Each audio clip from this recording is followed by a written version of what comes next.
Was heute noch wie ein Märchen klingt, kann morgen Wirklichkeit sein. Hier ist ein Märchen von übermorgen.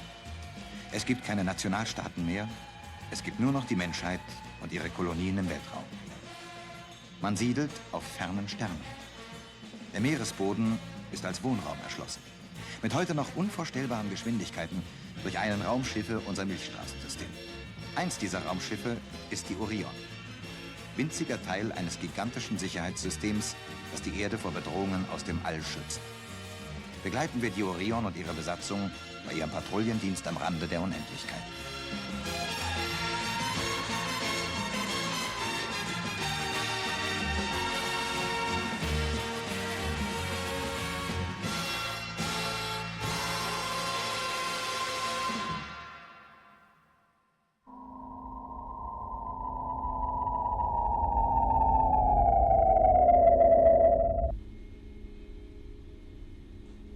Erdaußenstation 4 auf der Raumkreuzer Orion.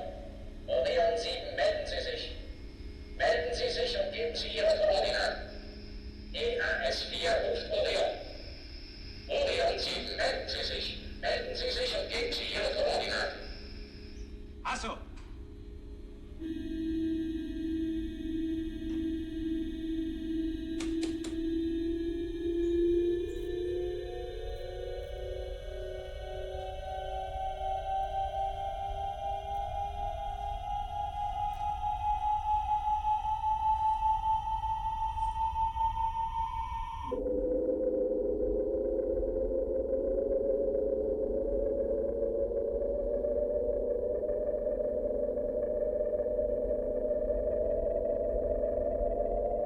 Jupiter-Außenbasis an den schnellen Raumkreuzer Orion 7. Sie werden zum sofortigen Rücksturz zur Erde aufgefordert. Dies ist eine Alpha-Order der obersten Raumbehörde. Ausnahmebefehl an Orion 7. Sofortiger Rücksturz zur Raumstation 13. Orion, hören Sie. Die oberste Raumbehörde gibt Alpha-Order. Sofortige Umkehr. Mars außen an EAS 3. Die Orion fliegt mit Hyperspace-Geschwindigkeit soeben dem Raumsektor 71 K 12. An Kommandant, Resonanzkontakt. Hier ist die Orion 7 unter Commander Cliff Alistair McLean. An oberste Raumbehörde, Sektion 12, Abteilung Astrotechnik über Jupiter Außen und EAS 3. Um meine Behauptung zu erhärten, dass eine Landung auf Rhea möglich ist, setze ich in wenigen Augenblicken auf Rhea auf. Das war die Orion. Ich schalte jetzt ab. Fertig machen zur Landung.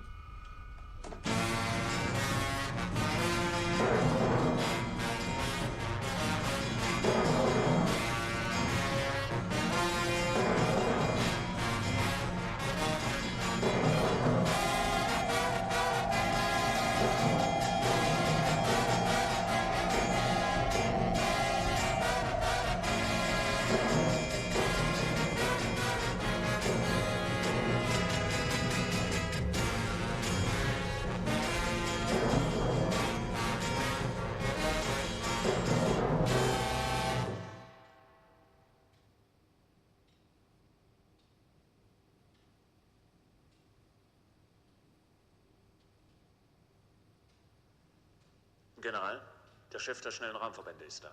Ich lasse bitten.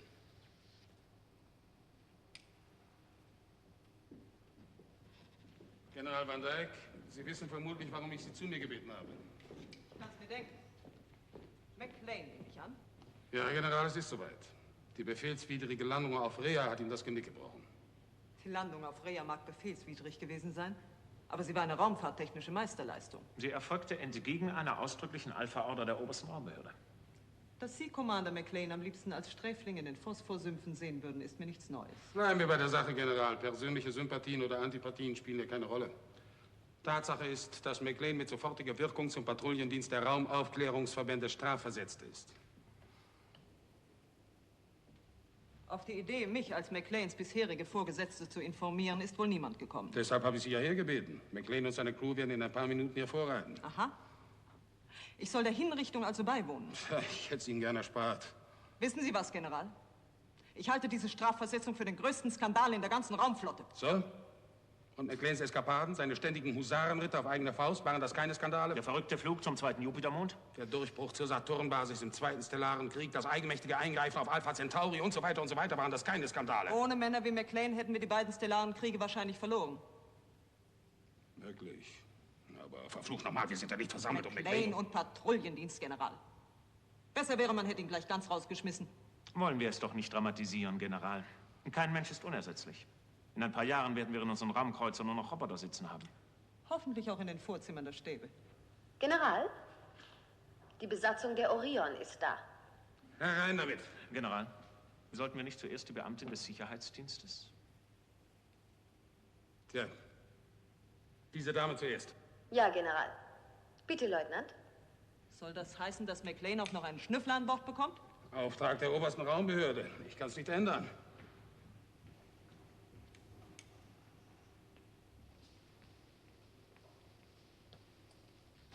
Leutnant Tamara Jagelowsk vom Galaktischen Sicherheitsdienst. Das ist General Van Dyke, Chef der schnellen Raumverbände, dem die Orion-Besatzung bis jetzt unterstand.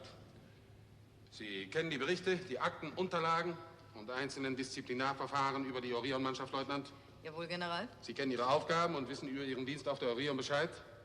Man hat mich im Hauptbüro des Sicherheitsdienstes darüber informiert. Sie sind als Sicherheitsoffizier auf die Orion abkommandiert, um Befehlsüberschreitungen, Verstöße gegen die Raumdienstvorschriften und Verletzungen der Flottengesetze disziplinarisch zu unterbinden, beziehungsweise zur Meldung zu bringen. So lautet meine Order. Sie werden es nicht leicht haben mit McLean und seinen Leuten. Damit rechne ich. Sie sind noch ziemlich jung für eine derartige Aufgabe. Und Sie haben noch nicht viel Erfahrung im galaktischen Dienst. Man schlug mich vor, General. Na schön, dann kann's ja losgehen. Herein mit McLean und seiner Bande. Jawohl, General. Commander, bitte.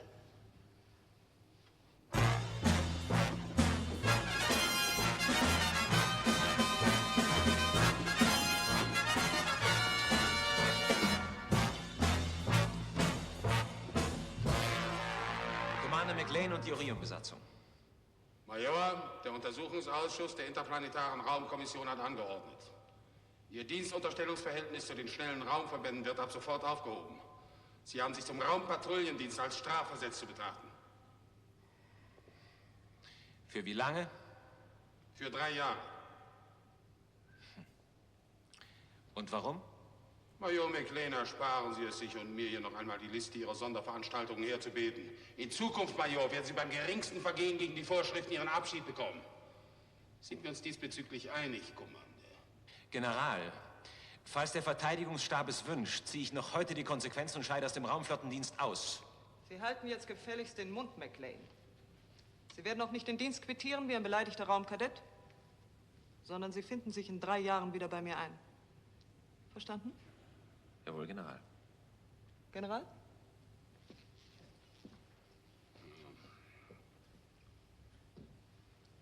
Da wäre noch etwas. Es liegt ferner ein Befehl des Führungsstabes vor, dass Ihnen für diese Zeit ein Beamter des Galaktischen Sicherheitsdienstes zur Seite gestellt wird. General, das kann doch Kein nicht... Kommentar, wenn ich bitten darf. Das ist Ihr zukünftiger Sicherheitsoffizier an Bord, Major. Leutnant Tamara Jagelowsk. Ihnen ist sicher bekannt, McLean, dass Beamte des GSD Alpha-Order erteilen können. Ich hoffe, es gibt keinen Ärger, McLean. Das hoffe ich auch, General. Gut, dann möchte ich mich mit Ihnen und Ihrer Crew über Ihren ersten Einsatz im Raumpatrouillendienst unterhalten. Sie starten morgen 18 Uhr von Tiefseebasis 104 zum Raumsektor 219 339. Ihre Aufgabe, Kommandeur? Überwachung, Sicherung und Kontrolle aller Raumschiffs- und Lenksatellitenbewegungen in diesem Sektor. General, das ist ein Auftrag für Raumkadetten. Ja. Betrachten Sie ihn als Erholungsfahrt. Sie sehen ohnehin angegriffen aus. Ist alles klar? Alles, General. Dann wird Sie mein Adjutant Springbrauner über die Lage in diesem Sektor informieren. Raumsektor 219 339 McLean. Die Nachbarsektoren gehen Sie nichts an. Haben wir uns verstanden? Jawohl, General. Danke. Darf ich um Ihre geschätzte Aufmerksamkeit bitten? Sie dürfen uns... Nein, Hasso. Der nicht.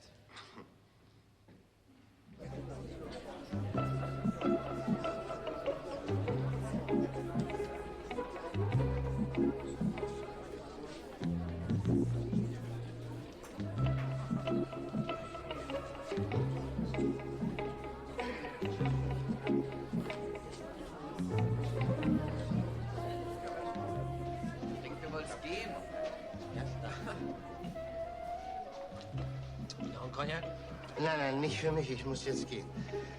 Wirklich, Cliff, ich müsste schon seit 2 Stunden zu Hause sein. Ja, dann geh doch. Ja, ich muss mich tatsächlich langsam auf den Weg machen. Sag mal, was hast du mich gefragt? Ich dich gefragt? Ja, du hast mich doch gerade was gefragt. Ja, richtig, ich habe dich gefragt, ob du noch einen Cognac willst. Ja, bitte. Aber dann muss ich gehen, sonst wird Ingrid böse. Ja, mit Recht. Ja. Willst du nicht noch auf den Spuk mitkommen? Ach du liebe Zeit. Ist es mal wieder soweit? Ja, ich hab's dir fest versprochen. Wie oft hast du sie eigentlich schon versprochen? Sag mal, glaubt sie dir das immer wieder? Es ist mein Ernst, Cliff. Hör auf. Ist das dein Ernst oder war das dein Ernst? Komm her. Du musst mit ihr reden. Ja, ich weiß. Ohne dich traue ich mich doch gar nicht mehr nach Hause. Ist auch gar nicht mehr nötig. Ja. Es ist passiert. Zahlen? Du wirst mich doch jetzt nicht stehen. Nein, nein, nein, nur Zahlen. Es macht sich besser, wenn wir schon gezahlt haben. Das ist gut. Liebling, hallo. Ich war gerade im Gehen. Hallo, Major. Hallo. Also finden eigentlich alle Mannschaftsbesprechungen hier statt? Ja, manche in das Schwanz, Mhm, weißt du? den Eindruck habe ich auch. Wie gesagt, wir waren gerade im Gehen. Ich habe Cliff vorgeschlagen, er soll noch auf ein Bier mitkommen. Was? Na, mal Ingrid, du scheinst aber nicht sehr begeistert zu sein, dass mein Chef... Aber Hasso, immer wenn du deinen Chef bei uns anschleppst, weiß ich doch genau, was los ist.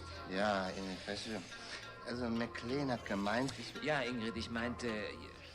Ja, wie soll ich das Sie erklären? brauchen mir nichts zu erklären, Major.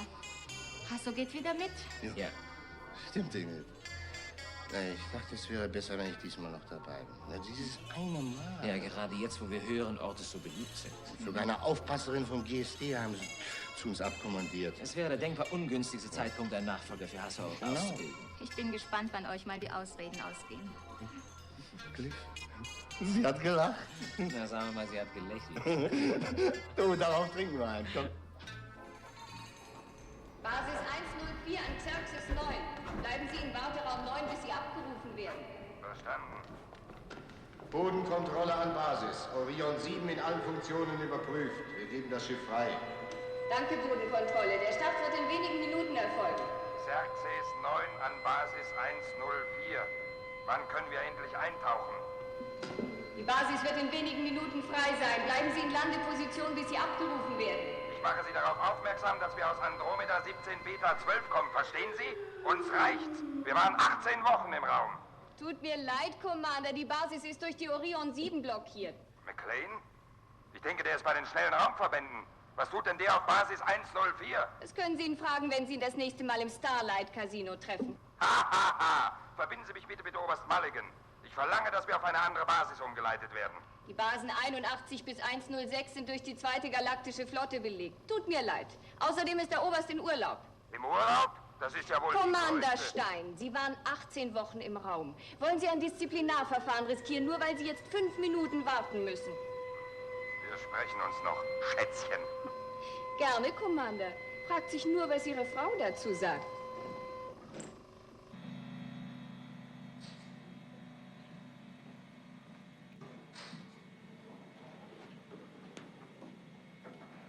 Computer überprüft?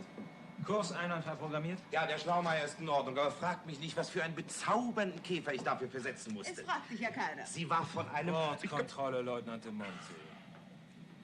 Bordkontrolle. Leutnant Tamara Jagelowsk vom Galaktischen Sicherheitsdienst meldet sich an Bord. Kontrollcenter läuft, Commander. Kommandant an Astrogator. Steuerung auf Automatik. Automatische Steuerung bei CD-10, Chef. Raumüberwachung läuft, Leitstrahl ist ein. Orion Bodenbasis in Kontakt mit Erdaußenstation 4. Basis 104. Startkontrolle an den schnellen Raumkreuzer Orion 7. Sie sind freigegeben zum Start. Danke, Basis. Basis 104 übergibt weiter an Erdaußenstation 4. Fertig zum Start. Erste Beschleunigung. Commander McLean, darf ich Sie darauf Leutnant aufmerksam machen? Jagelowsk. Zum Start brauche ich weder eine Hilfe noch eine Überwachung, also begeben Sie jetzt bitte in Ihre Kabine. Schalten Sie die Sprechverbindung ein. Das ist ein kleiner Knopf, auf dem steht BSA, Bordsprechanlage. Falls Sie mich zu sehen wünschen, steht Ihnen das Visiophon zur Verfügung.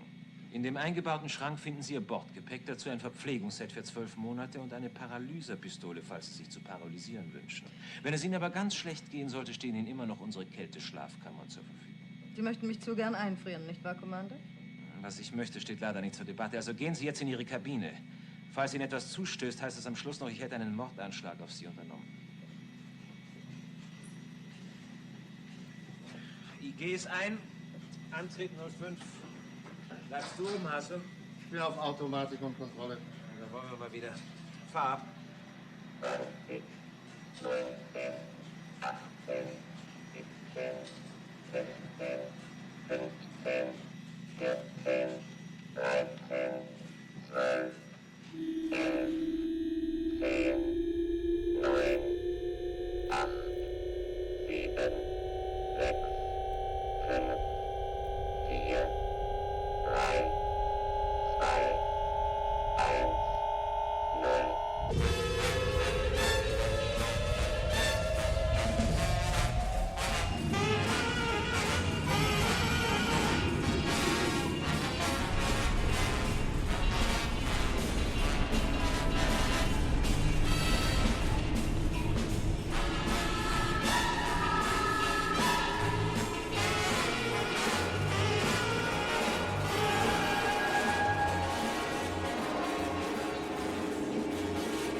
Falls es euch interessiert, wir passieren Luna 1. Sind die hydroponischen Tanks unter Druck?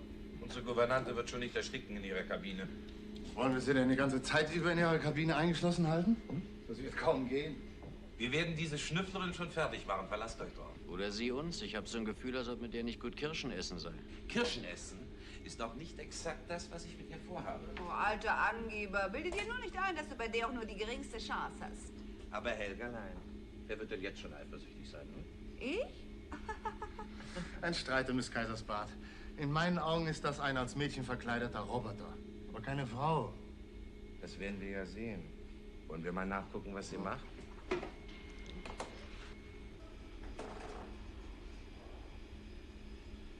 Mir scheint, sie hat sich umgezogen. Ah, ordentlich ist sie auch noch. Was meinst du, ob ich Sie bitten kann, meine Kabine auch mal aufzuräumen? Bist du verrückt geworden? Sowas gibt es bei uns nicht. Wenn du sie sehen oder sprechen willst, dann melde dich gefälligst über BSA, wie sich das gehört. Entschuldige bitte, Cliff, sie war doch vollständig angezogen. Bitte?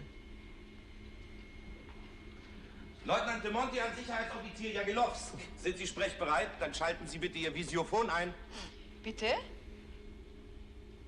Sagen Sie bitte eine außerdienstliche Frage. Hätten Sie Lust auf einen Schluck Whisky in meiner Kabine? Haben Sie den Whisky? Ja, aber natürlich, meine Verehrteste, eine ganze Kiste. Das ist sehr interessant. Ich danke Ihnen für die Information. Darüber muss ich leider eine Meldung machen. Astrogator an Kommandant. Eine Alpha-Durchsage von der Solarwetterstation Dragon. Ich gebe über Verstärker. Alle Stationen. Im Sektor 207-24-8 sind Eruptionswetter entstanden, die sich mit einer Geschwindigkeit von 38 bis 42 Einheiten auf dem Sektor 211-21-9 zu bewegen. Die Eruptionen haben eine Dauer von 27 Minuten. Die Strahlung erreicht etwa das 150-fache der Norm. Automatik wegpassen, Maschine besetzen. Wir gehen auf die Ausweichkoordinaten. Andere Koordinaten? Dann ersuche ich Sie sofort, die Erdaußenstation 4 von unserer Kursänderung zu unterrichten, Dazu Commander. besteht doch keine Möglichkeit mehr bei einem derartigen Sonnensturm. Raumüberwachung, Schiffsabschirmung ein. Der ERS-4 ist das ganz schnurfer für den Kursänder. Glauben Sie, die könnten uns helfen? Sonneneruptionen erzeugen Strahlungen, die bis zu 10.000-fach über normal Ich liegen. ersuche Sie, die ERS-4 zu unterrichten, Commander. Bleiben Sie mir doch vom Leib, Leutnant. Bei einem Sonnensturm bricht der gesamte Funkverkehr zusammen. Soll ich denen vielleicht eine Ansichtskarte schicken?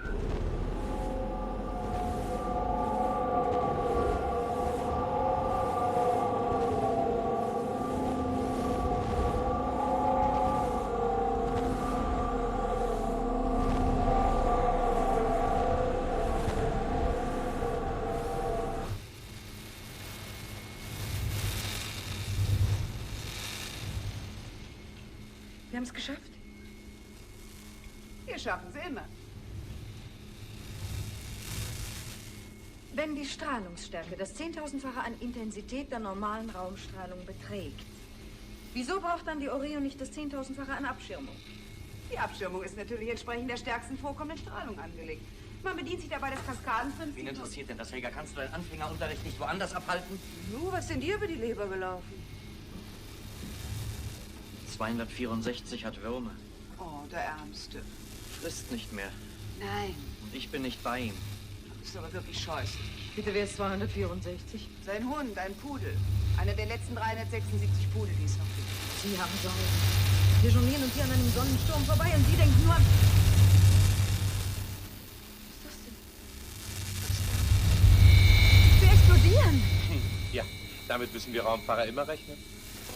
Commander, da muss doch was geschehen. Ja, es wird auch was geschehen. Und was gedenken Sie zu unternehmen? Ich gehe was essen. Das ist eine glänzende Idee. Lädst du mich ein? Natürlich, Zwiebelsuppe oder Pfeffersteak, Erdbeeren. Ich denke Erdbeeren. Guten Appetit.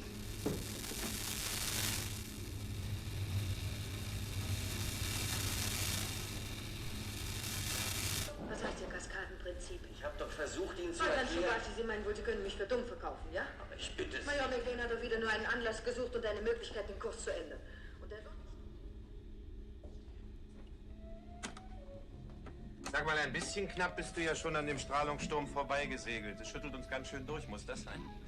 Die Tante vom GSD hat es nicht gern, wenn wir den Kurs ändern. Also habe ich ihn so knapp wie möglich geändert. Und jetzt rupst es ein bisschen.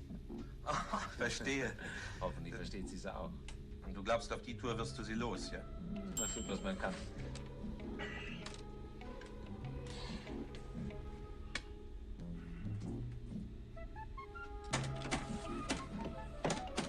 Naja, hübsch ist sie ja. Eine Cobra ist auch hübsch. Eins ist jedenfalls sicher. Die macht keine 3 Jahre Sicherheitsdienst bei uns. Entweder ist sie nach den ersten 3 Einsätzen irrenhausreif oder... Oder? Sie ist Kommandant.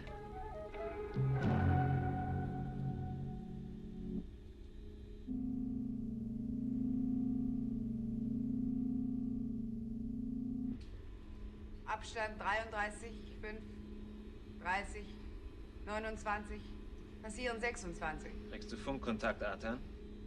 Nichts. Hängt da draußen wie eine taube Nuss. Das ist ein gestörter Funksatellit, Typ Sky 77. Wahrscheinlich Terra-Cosmo-Kontrolle. Die muss das Eruptionswetter hier verschlagen haben. Na, jedenfalls ist das Ding tot. Komm, Mario, schieß es ab. In Ordnung, Cliff. Sind Sie dazu befugt, Commander, einen Funksatelliten so einfach zu eliminieren? Mein liebes Kind. Ich bin nicht Ihr liebes Kind. Ich bin der verantwortliche GSD-Offizier an Bord und ich verbiete Ihnen, den Satelliten abzuschießen, wie Sie sich auszudrücken belieben. Dieser Körper da draußen hat einen Wert von 12.000 Krediten. Dieser Körper, wie Sie so schön sagen, hat überhaupt keinen Wert mehr. Er bildet eine Gefahr für die gesamten Raumschiffbesatzungen innerhalb von 3 Sektoren. Glauben Sie nicht, dass es eine Raumstation oder eine E-Stelle gibt, die bereits festgestellt hat, dass der Satellit nicht mehr arbeitet? Nicht einmal ich weiß, wie viele Satelliten, Messsonden und Radarautomaten hier draußen herumschwirren. Wahrscheinlich 25.000. Dazu hatten wir einen hübschen kleinen Sonnensturm. Ich warne Sie, Commander. Wahrscheinlich ist schon ein Techno-Hilfskreuzer unterwegs, um die Sache zu untersuchen. Sie eliminieren den Satelliten nicht.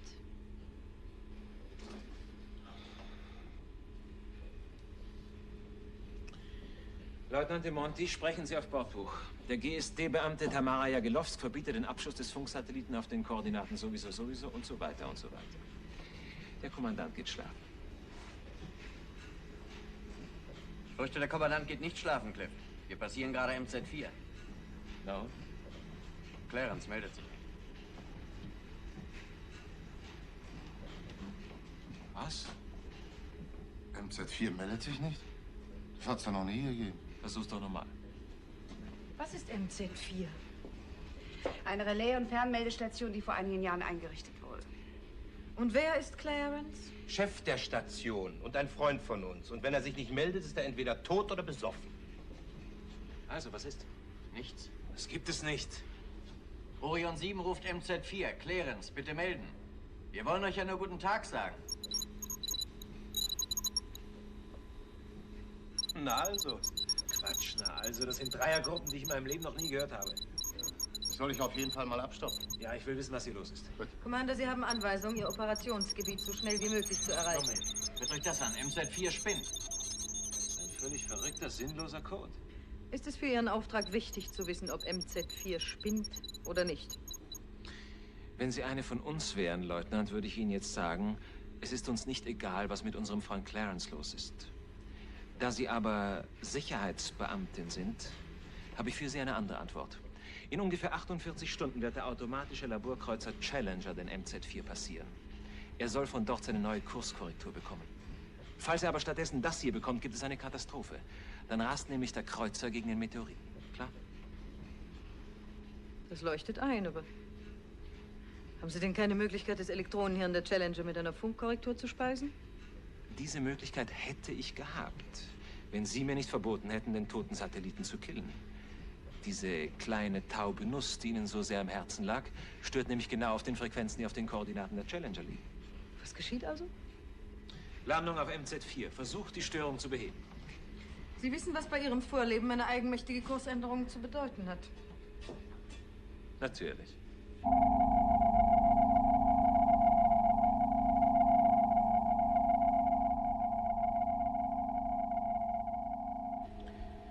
Magnetkissen fluten, Antrieb weg, Generatoren aus.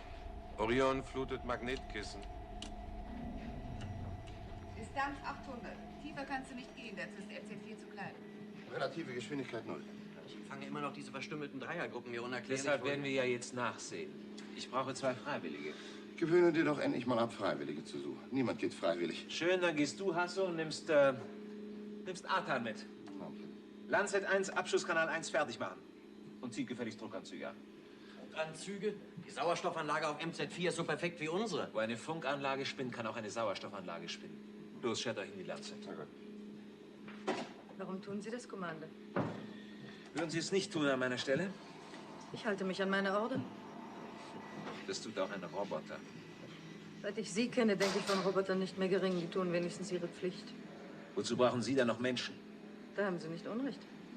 Ein Roboter würde viel schneller als jeder Mensch ausrechnen, was da unten nicht stimmt.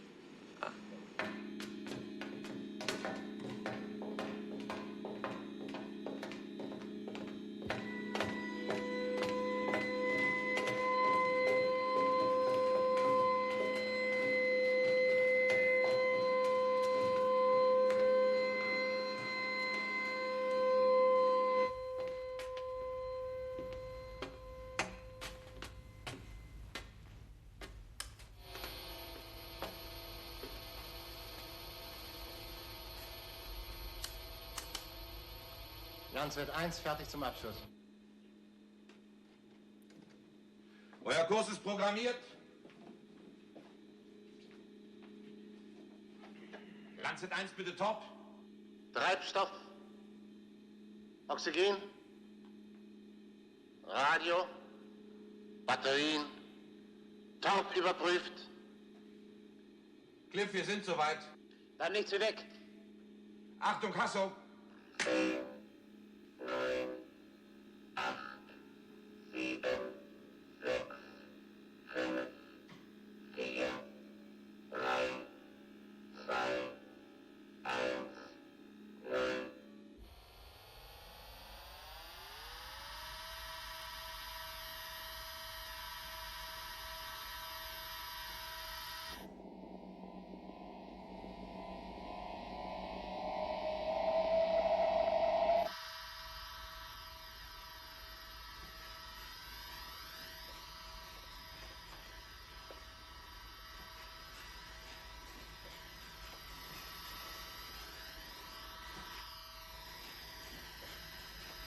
Was meinst du, sollen wir die Dinger da aufsetzen? Du hast doch gehört, wo eine Funkanlage spinnt, da kann auch eine Sauerstoffanlage spinnen.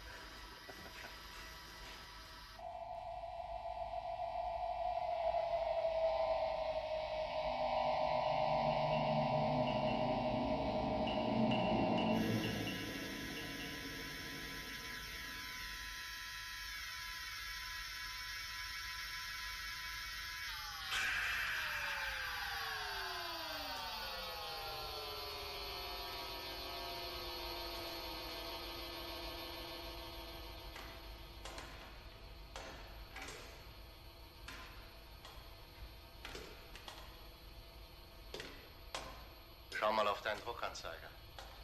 Hier ist genauso wenig Sauerstoff wie in einem Tiefseeaquarium. Die hydroponische Anlage muss kaputt sein. Ja.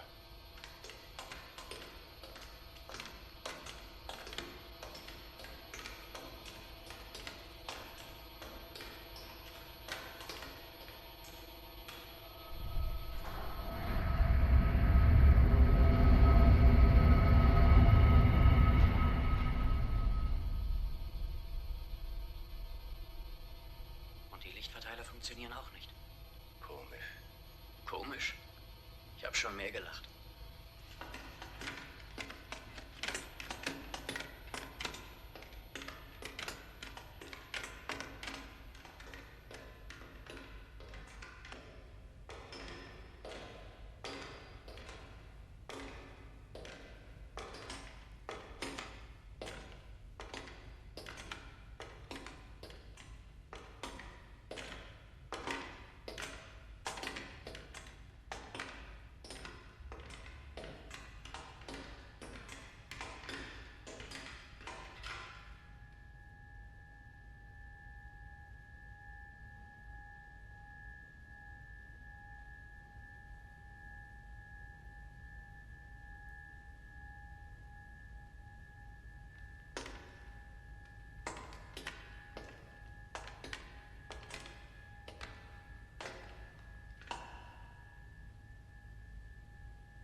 Schau dir das an.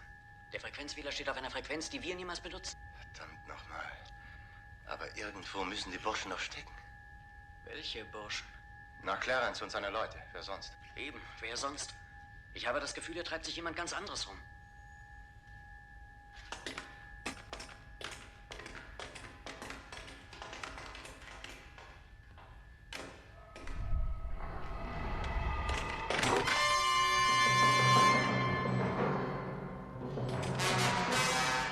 Mein Gott, Jim und François.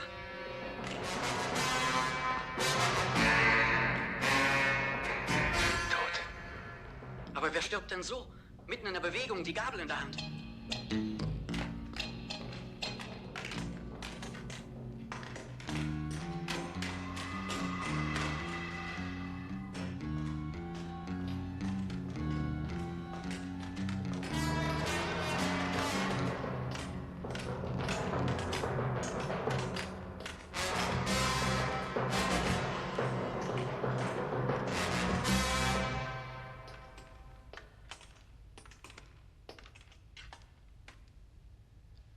Es gibt eine Menge Möglichkeiten, jemanden umzubringen. Aber das hier? Ob es mit der Sauerstoffanlage zu tun hat? Unsinn. Sieht so ein Mensch aus, der erstickt ist? Aber was soll... Der Entlüftungsautomat.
Mein Gott, Hasso. Was war das für ein... Auf jeden Fall kein Mensch. Wie die Strahlen einfach durch ihn hindurchgingen? Exoterroristen. Wir müssen sofort... Sie Pionsen auf MZ4, ruf die Orion 7. Scipions auf MZ4 ruft. Was gibt's, Hasso? Wir sind alle tot. Clarence und die ganze Besatzung. Hörst du mich? Ja, wir verstehen dich, Hasso. Los weiter. Es müssen Exoterroristen hier sein. Außerirdische. Was denn? Hier in dieser Gegend ist es doch nicht möglich. Cliff, es muss so sein. Sie sind immun gegen unsere Strahlwaffen. Wo steckt ihr? In Clarence Kontrollraum. Haben Sie es gemerkt? Sicher. Ich weiß nicht, warum Sie uns nicht schon längst umgebracht haben wie Clarence. Macht, dass ihr so schnell wie möglich zurück in die Lanze kommt. Los, ihr müsst sofort weg! Ist gut, Cliff. Wir werden es versuchen. Alarmstart vorbereiten, Kampfstand besetzen. Permanente Raumüberwachung. Außerirdische Lebewesen in unserer Galaxis? MZ4 ist eine der äußersten Basen am Rande des Niemandsraumes. Gibt es irgendwelche Anzeichen? Für unser Jahrhundert haben sie ein reichlich anthropozentrisches Weltbild. Allein in unserem Milchstraßensystem gibt es 4 bis 10 Milliarden Planeten, auf denen mit intelligentem Leben gerettet werden muss. Woher nehmen Sie die Arroganz anzunehmen, dass wir die Einzigen sind, die addieren und multiplizieren können? So dumm bin ich auch nicht, aber rein theoretisch. Was Hasso da eben durchgegeben hat, klang das theoretisch? Orion 7 an Ingenieur Sig Björnsen auf MZ4. Hasso, wo seid ihr jetzt? Könnt ihr starten? Hier ist Sig Björnsen. Cliff, wir sind auf dem Wege zum Landeschacht. Lassen Sie euch in Ruhe. Habt ihr Kontakt mit ihnen? Nein, Sie lassen uns in Ruhe. Ich weiß nicht wieso. Wir bewegen uns weiter zum Landeschacht. Ja, aber wenn Sie Clarence und seine Leute umgebracht haben, wieso greifen Sie dann Sig Björnsen und Shubashi nicht an? Ich kann doch nicht Gedanken lesen, schon gar nicht die von Außerirdischen. Cliff, unbekannte Flugobjekte. Was? 4, 5, 7 Stück.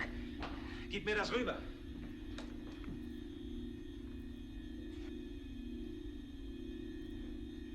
Entfernung? 40, 9, 39, 8, 38, 6. Mein Gott, Cliff, Sie haben irrsinnige Geschwindigkeiten. Wir müssen hier weg. Wir sitzen hier wie auf dem Präsentierteller. Fertig zum Alarmstart. Und was ist mit Hasso und Artan? Ach Gott, wo bleiben die beiden?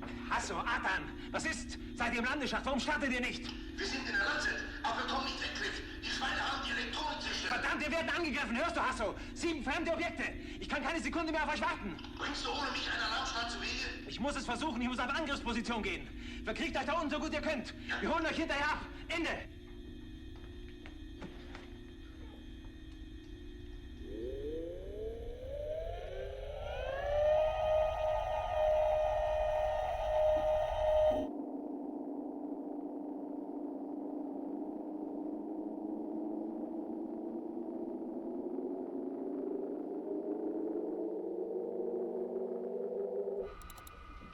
Kursangleich, Korrektur programmiert. Mario, wir müssen in 130 Sekunden auf Distanz sein.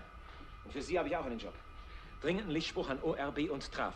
Exoterroristen auf MZ4, Besatzung eliminiert. 7 fremde Flugkörper im Anflug. Kampfhandlungen stehen bevor. Ja, aber Worauf warten Sie noch? ich dachte, der gesamte Funkverkehr in dieser Gegend ist gestört. Wieso denn? Na, die taube Nuss. Ach, tun Sie, was ich Ihnen sage. Für Erklärungen haben wir jetzt keine Zeit. Mario! Suchstrahl reflektiert. Objekte zeichnen. 12, 7. Was dauert denn so lange? 5, 3, 1, 0. Werfer frei! Das ist sinnlos, Cliff. Die sind noch viel zu weit weg. Cliff! Cliff, der Computer fällt aus! Was ist los? Was ist los mit uns, McLean? Ich glaube, Massenanziehung. Sie beeinflussen das Schwerefeld. Cliff! Alle Geräte sind ausgefallen. Sie haben unser Frequenzsystem blockiert. Die Werfer, Mario, die Werfer! Weg von hier, Cliff, um Gottes Willen, weg! Wir sind in ihr Schwerefeld geraten. Wir sind machtlos. Umschalten auf Lichtfunkverkehr. Hauen Sie ab, Major. Sie schaffen es nicht. Versuchen Sie Rücksturz zur Erde. Rücksturz zur MZ4. Wieso MZ4? Ich muss versuchen, die beiden dort rauszuholen. Diese Brüder haben eine Reichweite, von der wir nicht einmal träumen. Das ist doch aussichtslos, Major. Sie werden uns einholen und dann... Aber ich kann die beiden doch nicht einfach verrecken lassen. Aber es geht jetzt um mehr. Die Orion ist auf unerklärliche Weise durch fremde Objekte gestört worden. Im Elektronengehirn sind sämtliche Daten über dieses Vorkommnis gespeichert. Dieses Material muss zur Erde. Das kann der Anfang einer Invasion sein. Cliff, wer immer es ist, die sind uns um Jahre voraus. Wenn sie näher herankommen, sie knacken uns wie nichts. Ich glaube, Sie wollen gar nichts von uns. Ich habe Ihren Kurs berechnet. Sie wollen nach MZ4. Ja, und wir können genau nichts tun. Wir müssen etwas tun. Ach ja, und was bitte? Sie kennen die Alpha-Anweisung 3b für alle Kreuzerkommandanten genauso gut wie ich. Ja. Commander, sagen Sie jetzt die Wahrheit. Haben Sie technisch die Möglichkeit, die Basis MZ4 zu eliminieren, bevor wir eingeholt werden? Technisch ja, durch Energiebrand. Aber solange die geringste Möglichkeit besteht, dass Sig Björnsson und Shubashi noch leben kann, kein Mensch von mir verlangt, dass Jede Raumbasis ist im Falle eines plötzlichen Zugriffs durch außerirdische Kräfte oder Lebewesen ohne Rücksicht auf etwaige eigene Verluste sofort zu eliminieren. Ich erteile Ihnen Alpha-Order, dieser Anordnung Folge zu leisten. Sie sind doch ein... Sie hat recht, Mario. Sie hat ja recht.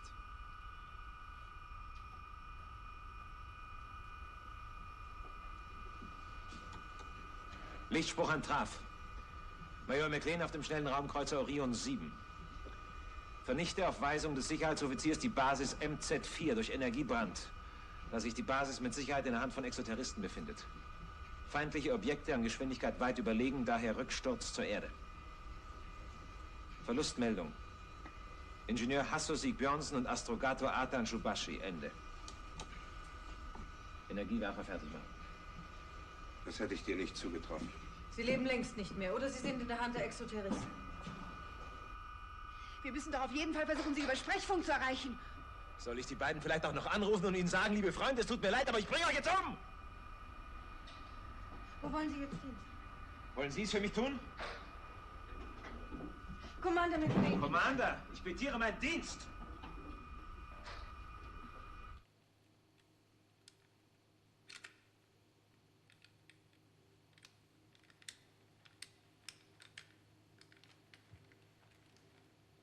Gib's doch auf. Wir haben gründliche Arbeit geleistet. Kann man wohl sagen. Und wir sitzen in der Falle.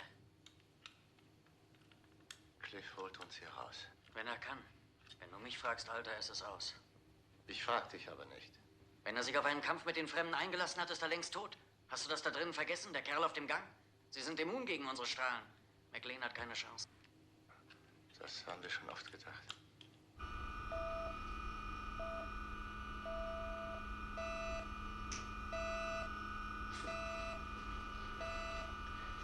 Mario. Werfer 2 macht das selbst.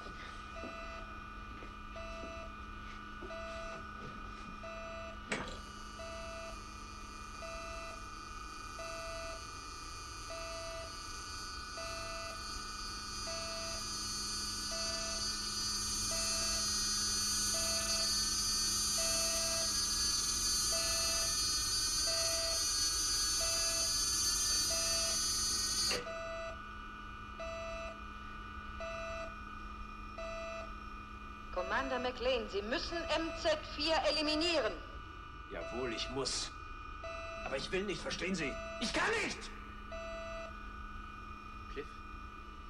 Cliff, die haben unsere gesamte Energie blockiert. Was soll das heißen? Ich weiß auch nicht, aber... Wir können MZ4 gar nicht eliminieren.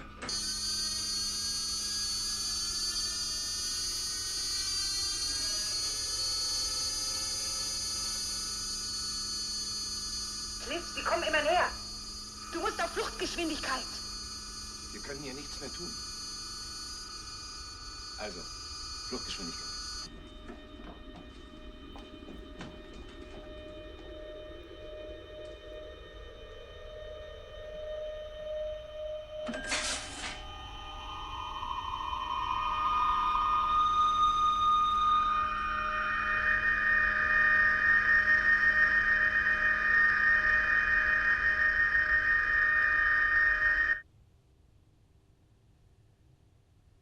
Sie kommen, Hasso.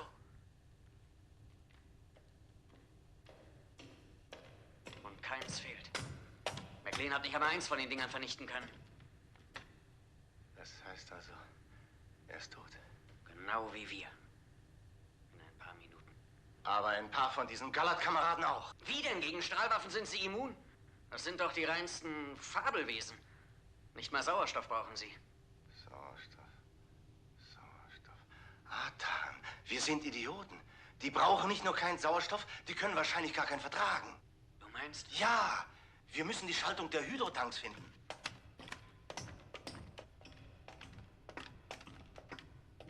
Hier. Das ist er. Na los, worauf wartest du? Bring sie um, dreh den Sauerstoff auf. Und die anderen, die jetzt jeden Augenblick landen? Die werden nicht hereinkommen, wenn sie merken, dass der Sauerstoff geflutet ist. Die haben doch Helme gegen Sauerstoff. So wie wir Helme für Sauerstoff haben. Sie kommen hier rein und bringen uns um. Wie Clarence und seine Leute. Und warum haben sie uns nicht schon längst umgebracht? Was weiß ich. Vielleicht wollen sie uns lebend. Wir sitzen hier doch in der Falle. Die sind sich ihrer Sache doch sicher. Wieso? Wahrscheinlich haben sie die Sauerstoffanlage zerstört. Aber das werden wir ja sehen. Ich flute jetzt diesen Raum.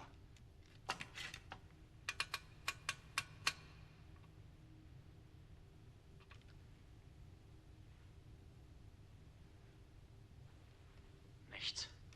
Kaputt. Die wären ja auch schön dumm gewesen. Meinst du, du kriegst das hin? Wir müssen es versuchen. Zu spät. Sie landen.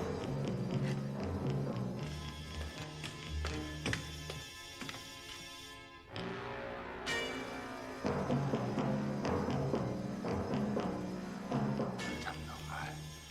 Wo kriegen wir Sauerstoff her? Unser Lancet. Der Oxygentank. Du willst da raus? Du willst ihn holen? Wir können uns natürlich auch gleich umbringen.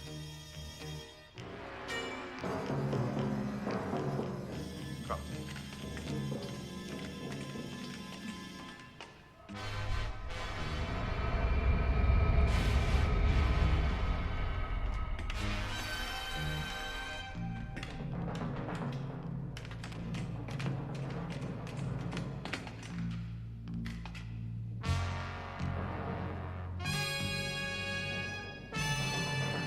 Weiter.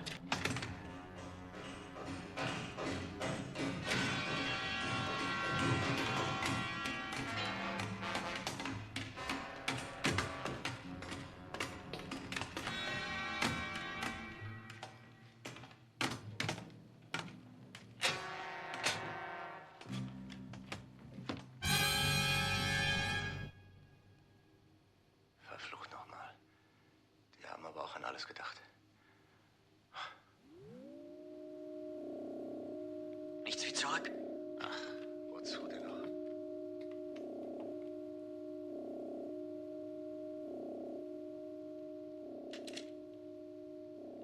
Und das hier, ist das kein Sauerstoff? Wenn das Ding explodiert. Und du meinst, er reicht? Was für 90 Tage reicht, wird doch wohl für diese alberne Station reichen. Und ich gehe dann bei dir mit ran. In Ordnung. Los.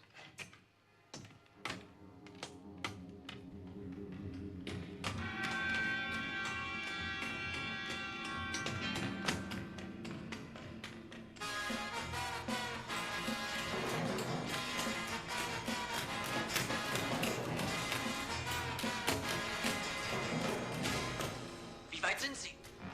Noch nicht weit genug. Aber sie haben keine Helme auf.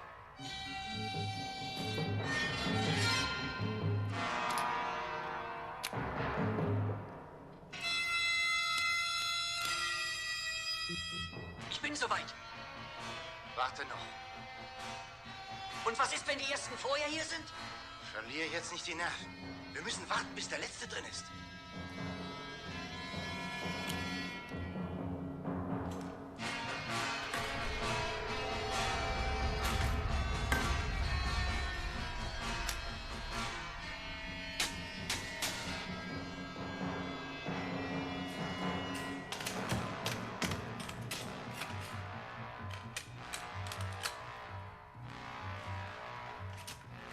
Hat er nicht?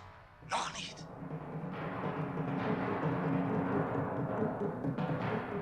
Sie kommen.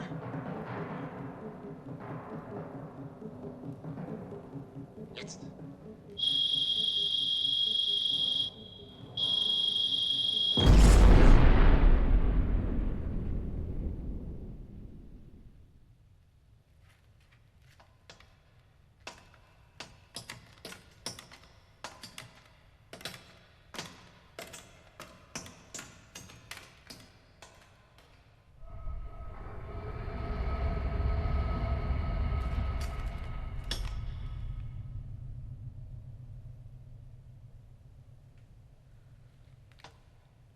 Ich hab's immer gewusst, ich bin ein Genie. Dann kannst du mir wahrscheinlich auch sagen, wie wir jetzt hier rauskommen. Meine Herren, ich weiß nicht, ob dies die Zeit ist für Grundsatzdiskussionen. Die Lage ist, dass eine unserer vorgeschobenen Außenbasen von Exoterroristen besetzt Wir wurde. stehen also dem Phänomen gegenüber, dass eine außerirdische, raumfahrende Rasse unser Hoheitsgebiet betritt. Das war doch früher oder später zu rechnen. Ihre Gelassenheit beruhigt mich außerordentlich.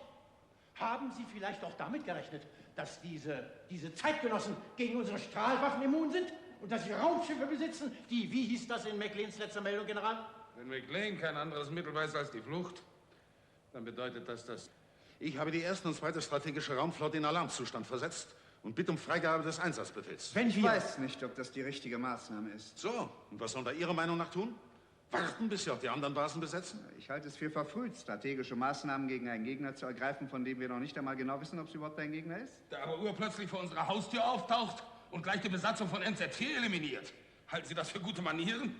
In einem Kosmos, dessen Anzahl von Milchstraßensystemen wir nicht einmal annähernd schätzen können, werden Sie ja nicht erwarten, dass unsere Vorstellung von guten Manieren allgemein verbindlich ist. Aber dass wir bisher überhaupt keine Ahnung von Ihnen hatten. Wir erhalten doch seit Jahrhunderten Signale aus dem All von fremden Welten. Diese fremden Welten sind mir egal, solange Sie uns in Ruhe lassen. Und gerade diese Einstellung halte ich mit Verlaub gesagt für etwas antiquiert. Ich muss doch sehr bitten. Es ist doch wirklich seltsam. Mit unserem Fortschritt haben wir Kolonien auf dem Mars und sonst wo errichtet. Aber die Einstellung unserer Generale, die ist seit Jahrtausenden dieselbe. Wir sind wir und taucht wer anders auf, dann sprechen eben die Lichtkanonen. Die Frage ist, ob uns eine andere Möglichkeit bleibt. Also, Villa, was raten Sie? Ich warne dringend vor dem Eintritt in größere Kampfhandlungen, bevor wir nicht ganz genau wissen. Erstens, wer sind Sie? Zweitens, was wollen Sie? Und drittens, was können Sie? Was Sie können? Davon wird Ihnen McLean ein Liedchen singen. Jupiter Außenbasis meldet sich. Cliff, wir sind bald zu Hause. Ja. Lichtspruch an Jupiter außen. Durchlauf normaler bitten Eintauchkoordinaten Terra.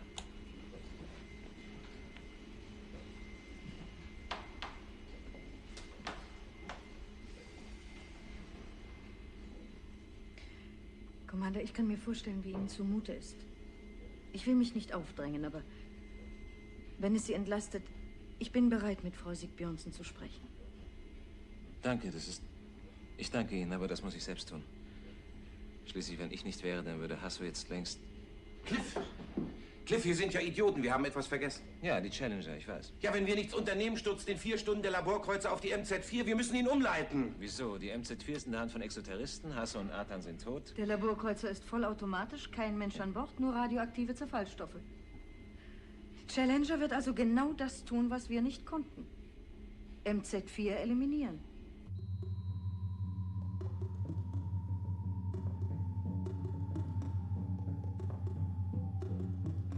Challenger an MZ4. Challenger an MZ4. Erbitte neue Koordinaten. Erbitte neue Koordinaten. Entfernung 48, 7, 47, 6, 46, 5. Erbitte neue Koordinaten. Physische Distanz. Physische Distanz. Challenger an MZ4. Physische Distanz. Erbitte neue Koordinaten. Es ist zum Verzweifeln. Mit allem sind wir fertig geworden. Mit den Exoterroristen sind wir fertig geworden. Und jetzt donnert uns so ein idiotischer Laborkreuzer auf den Kopf. Wenn wir die Challenger empfangen, dann muss es doch genauso möglich sein, dass die Challenger unsere Impulse empfängt. Versteh doch, hast du? Die haben die Anlage für ihre Frequenzen umgemodelt. So leid's mir tut, ich bin keiner von diesen Fröschen. Ich weiß nicht, wie ich diese Scheißanlage korrigieren kann. Und sowas nennt sich der größte Astrogator der Flotte.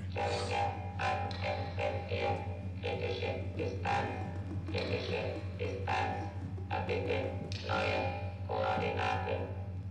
Entfernung 36, 5, 35, 4, 34, 3, 33, 2. Challenger an MZ4.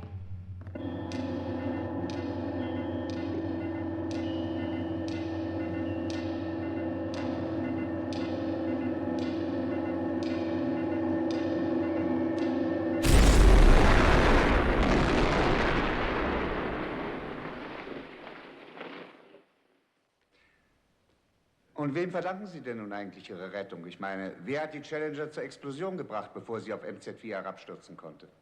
Das waren die Frogs. Die Frogs? Ja. Die Exoterroristen. Wir hatten sie Frösche getauft, aber das klang uns dann zu vertraut, zu irdisch. Darum haben wir sie Frogs genannt. Ich denke, die Frogs waren schon tot, umgebracht durch ihre Sauerstoffreserve. Ganz recht. Sie hatten aber glücklicherweise einen Magnetschirm um MZ4 aufgebaut und an dem ist die Challenger dann zerschellt. Nur unser Landset haben sie durchgelassen, weil sie uns offenbar als Versuchskaninchen haben wollten. Und dann war es natürlich nur noch ein Kinderspiel, die Lichtspruchanlage wieder in Ordnung zu bringen und um Hilfe zu rufen. Kinderspiel? Du hast immerhin 17 Stunden dafür gebraucht. Na und? Zeit hat doch jetzt keine Rolle mehr gespielt. Glaubst du? Wenn du gewusst hättest, dass der Plan bestand, MZ4 durch die 2. galaktische Flotte zu eliminieren, dann wären dir 17 Stunden wahrscheinlich verdammt lang vorgekommen. Ihr wolltet uns hochjagen? Das hätten wir dann wohl Ihnen zu verdanken gehabt. Ob Sie noch Zeit gehabt hätten, sich bei irgendjemand zu bedanken, steht dahin. Außerdem war man der Meinung, dass Sie nicht mehr leben. Aber wenn Sie sich schon bedanken wollen, dann tun Sie das bitte bei meinem Chef. Er hat nämlich verhindert, dass Maßnahmen gegen MZ4 ergriffen wurden. Ich muss feststellen, Sie sind sicher schon überraschend nahe gekommen. Ich glaube, Leutnant Jagilowsk wird sich an uns gewöhnen. Wer sich an wen gewöhnt, Major, wird die Zukunft zeigen. An eines gewöhne ich mich jedenfalls ganz gewiss nicht. Dass Sie mich belügen. Ich habe Sie angelogen? Natürlich. Oder wie war das mit der tauben Nuss, die den Funkverkehr stört? Das war... Das war eine Lüge, Major.